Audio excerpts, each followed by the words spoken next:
Wala kayo, it's going to be so different when you go in the outside world. So different.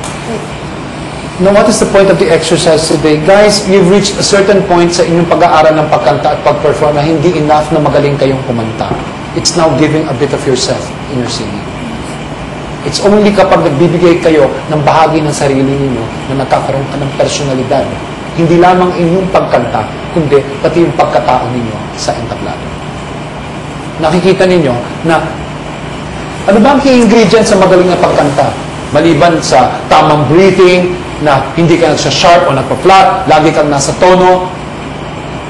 Hindi rin yung maganda ang kasuotan ninyo at may presence kayo sa entablado. Importante, kilala ninyo ang inyong sarili at may dahilan at may purpose ang inyong pagkanta. And as far as I know, there is only one purpose in singing. That's for you to share. Share a part of you. Now, share. Pag kumanta kayo nyo, automatically yan, may ibinibigay kayong bahagi ng sarili ninyo sa mga nakikinig sa inyo. It cannot be helped. Because if you have nothing to give, then the audience will have nothing to receive. And they have nothing to give back to you. Okay? On Wednesday, I have a challenge for you. There are two songs. Very, very simple, beautiful old songs. You choose one to sing for me. But I want you to sing it nang lumalabas ang katauhan ninyo. One is I Wish You Love, which is a really, really, really old song. Another is The Shadow of Your Smile. Okay? They're very old songs, mga kanta pa yan ng mga lolo at lola ninyo. But they're two of the most beautiful songs taken from movies. Okay? So,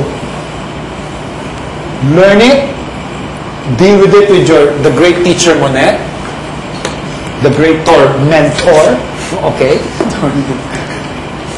And deal with it na kailangan lumabas ang karakter ni Lisel. Show me something new about that song.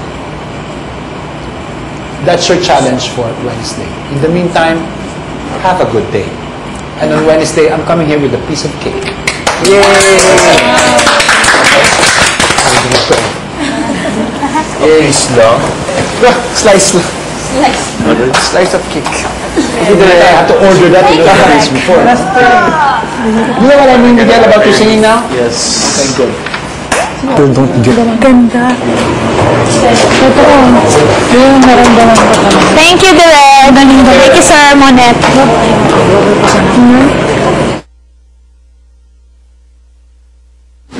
No, please. Ayoko magpahiya, mama. Ano to? Parang buzzer para... So, please. May man ay hindi ako nahihiya, pero mas gusto ko uy, yung jacket ko!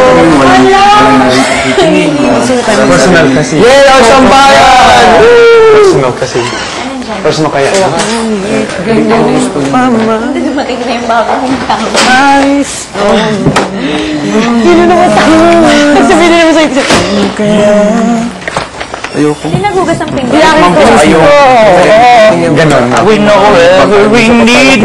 Linis no, ganyan dapat. Kasi naman ni tayong tamad. Ala, Lisa, papakita ko sa'yo. Ay! Wow! Ganyan, lakas. Kita ba kanina? Hindi naman. Hindi naman. Okay, good. Okay. Wow, lumalabas na yung boses ko. Natutuwa naman ako. Ako naman, nawawala yung boses. Hindi nawawala boses mo. Never nawala boses mo. Bakit? Yung ano nga, yung ano mo nga lang. Feelings.